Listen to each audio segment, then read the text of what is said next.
Hello ನಮಸ್ತೆ. ಇವತ್ತಿನ recipe papaya ಪಲ್ಯ. ಬನ್ನಿ ಕಾಯಿ ಪಪ್ಪಾಯ ಅಥವಾ ಹಸಿ ಪಪ್ಪಾಯ ಪಲ್ಯ ಹೇಗೆ ಮಾಡೋದು ಅಂತ ನೋಡುವ. ಮೊದಲಿಗೆ ನಾನಿಲ್ಲಿ ಒಂದು ಪಪ್ಪಾಯದ ಅರ್ಧ ಭಾಗವನ್ನು ತಗೊಂಡಿದ್ದೀನಿ. ನಂತರ ಈ ಥರ ಸಿಪ್ಪೆ ತಗೊಂಡು ಇಟ್ಕೊಂಡಿದ್ದೀನಿ. ನೋಡಿ, ಇದರ ಸಿಪ್ಪೆಯನ್ನು ತಗೊಳ್ಬೇಕು. ಆಮೇಲೆ ಇದನ್ನ ಚೆನ್ನಾಗಿ ವಾಶ್ ಮಾಡಿ ಇಟ್ಕೊಂಡಿರಬೇಕು. ಆಮೇಲೆ ಇದನ್ನ ಗ್ರೇಟ್ ಮಾಡಿದರೆ ಆಯಿತು. ನಾನಿಲ್ಲಿ ಒಂದು ಈರುಳ್ಳಿ ಸ್ಲೈಸಾಗಿ ಕಟ್ ಮಾಡ್ಕೊಂಡಿದ್ದೀನಿ. ನಂತರ 5 ಎಸಳು ಬೆಳ್ಳುಳ್ಳಿ ಮತ್ತು 2 ಹಸಿಮೆಣಸಿನ್ಕಾಯಿ ತಗೊಂಡಿದ್ದೀನಿ. ಅದರಲ್ಲಿ 1 ಗಾಂಧಾರಿ ಮೆಣಸು. ನೋಡಿ, ಇದು ಗ್ರೇಟ್ ಮಾಡಿ ಇಟ್ಕೊಂಡಿರುವಂತಹ ಅಥವಾ ತುರಿದ ಪಪ್ಪಾಯ. ಇದಕ್ಕೆ ನಾನಿಲ್ಲಿ 4 ಸ್ಪೂನ್ ಆಗುವಷ್ಟು ತೆಂಗಿನ ತುರಿಯನ್ನು ತಗೊಂಡಿದ್ದೀನಿ. ಅದನ್ನ ಚೆನ್ನಾಗಿ ಈ ಥರ ಮಿಕ್ಸ್ ಮಾಡ್ಕೊಂಡಿದ್ದೀನಿ. ಇವಾಗ ಒಂದು ಬಾಣಲೆ ತಗೊಳ್ಳಿ, ಅದಕ್ಕೆ ತೆಂಗಿನ ಎಣ್ಣೆ ಹಾಕ್ಕೊಳ್ಳಿ. 3 ಸ್ಪೂನ್ ಆಗುವಷ್ಟು ತೆಂಗಿನ ಎಣ್ಣೆ ಹಾಕ್ಕೊಂಡಿದ್ದೀನಿ. ನಂತರ ನಾನಿಲ್ಲಿ ಸಾಸಿವೆ ಹಾಕ್ಕೊಳ್ತಾ ಇದ್ದೀನಿ. ಸಾಸಿವೆ ಉಳಿದ ನಂತರ ನಾವಿಲ್ಲಿ ಕಟ್ ಮಾಡಿ ಇಟ್ಟಂತಹ ಈರುಳ್ಳಿ, ಬೆಳ್ಳುಳ್ಳಿ ಮತ್ತು ಹಸಿಮೆಣಸಿನಕಾಯಿ ಇದನ್ನ ಹಾಕ್ಕೊಡುವ. ಕರಿಬೇವು ಸೊಪ್ಪು ಇದ್ದರೆ ಹಾಕ್ಕೊಳ್ಳಿ. ಇದನ್ನ ಆ ಕಡೆ ಈ ಕಡೆ ಚೆನ್ನಾಗಿ ಫ್ರೈ ಮಾಡ್ಕೊಳ್ಳಿ. ಲೈಟಾಗಿ ಬೇಯಬೇಕು. ಆವಾಗ ಇದಕ್ಕೆ ನಾವು ಅರಿಶಿನ ಪುಡಿಯನ್ನು ಹಾಕ್ಕೊಳ್ಬೇಕು. 1/4 ಸ್ಪೂನಿಗಿಂತಲೂ ಕಮ್ಮಿ.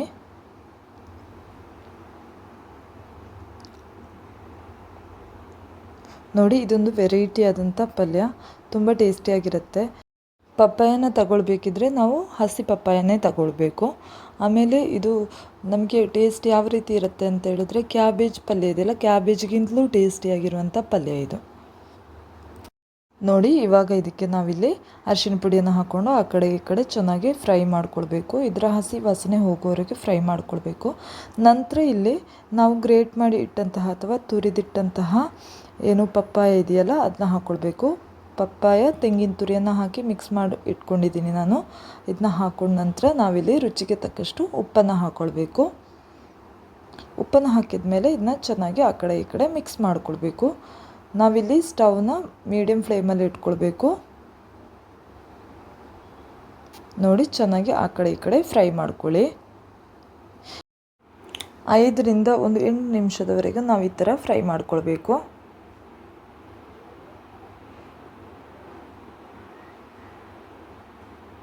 ಒಂದು 10 ನಿಮಿಷ ಆಗಬೇಕಿದ್ರೆ ಇದು ಬೇಯುತ್ತೆ. ಸೊ ಒಂದು 5 ರಿಂದ 8 ನಿಮಿಷದವರೆಗೂ ನಾವು ಫ್ರೈ ಮಾಡ್ಕೊಂಡ ನಂತರ ನಾವಿದನ್ನ ಒಂದು 2 ನಿಮಿಷದವರೆಗೆ ನಾವು ಮುಚ್ಚಿಟ್ಕೊಂಡು ಬೇಯಿಸ್ಕೊಂಡ್ರೆ ಸಾಕು ಲಾಸ್ಟಿಗೆ. ಆವಾಗ ಪಲ್ಯ ರೆಡಿ ಆಗುತ್ತೆ.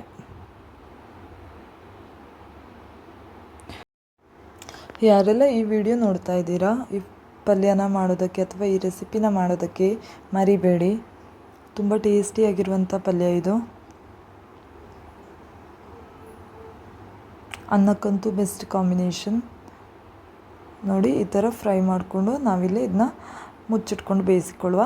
ಒಂದು 2 ನಿಮಿಷದವರೆಗೆ ಮುಚ್ಚಿಟ್ಕೊಂಡು ಬೇಯಿಸಿದರೆ ಸಾಕಾಗುತ್ತೆ. ಜಾಸ್ತಿ ಮುಚ್ಚಿಟ್ಕೊಂಡು ಬೇಯಿಸಿದರೆ ಸೀದೋಗುತ್ತೆ. ಸೊ ಅದನ್ನ 2 ನಿಮಿಷದವರೆಗೆ ಬೇಯಿಸಿದರೆ ಸಾಕು, ಪಲ್ಯ ರೆಡಿ ಆಗುತ್ತೆ.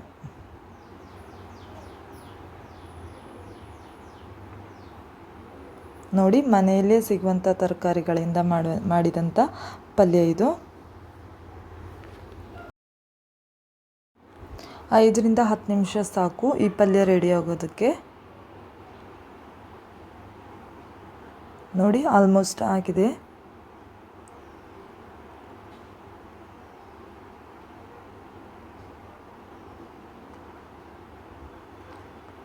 ಯಾರೆಲ್ಲ ಈ ವಿಡಿಯೋ ನೋಡ್ತಾ ಇದ್ದೀರಾ, ಇಷ್ಟ ಆದರೆ ಒಂದು ಲೈಕ್ ಮಾಡಿ, ಶೇರ್ ಮಾಡೋದಕ್ಕೆ ಮರಿಬೇಡಿ. ಈ ವಿಡಿಯೋ ಇಷ್ಟ ಆದರೆ ಶೇರ್ ಮಾಡಿ, ಆಯಿತಾ?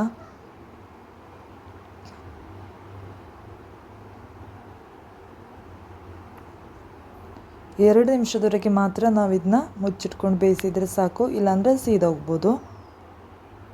ಪಟ್ಟಂತ ಆಗುವಂಥ ರೆಸಿಪಿ ಇದು. ನೋಡಿ, ಪಲ್ಯ ರೆಡಿಯಾಗಿದೆ. ನಾನಿಲ್ಲಿ ಸ್ಟವ್ ಆಫ್ ಮಾಡ್ಕೊಳ್ತಾ ಇದ್ದೀನಿ. ನೋಡಿ ಹೇಗೆ ಬಂದಿದೆ ಅಂತ. ತುಂಬ ಟೇಸ್ಟ್, ಇದು ಕ್ಯಾಬೇಜ್ಗಿಂತಲೂ ಟೇಸ್ಟಿಯಾಗಿರುವಂಥ ಪಲ್ಯ. ನೀವು ಒಮ್ಮೆ ಟ್ರೈ ಮಾಡಿ.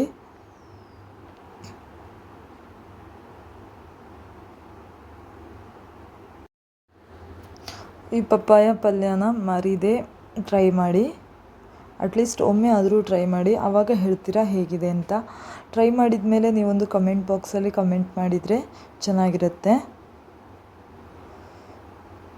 ನೋಡಿ ಹೇಗೆ ಬಂದಿದೆ ಅಂತ.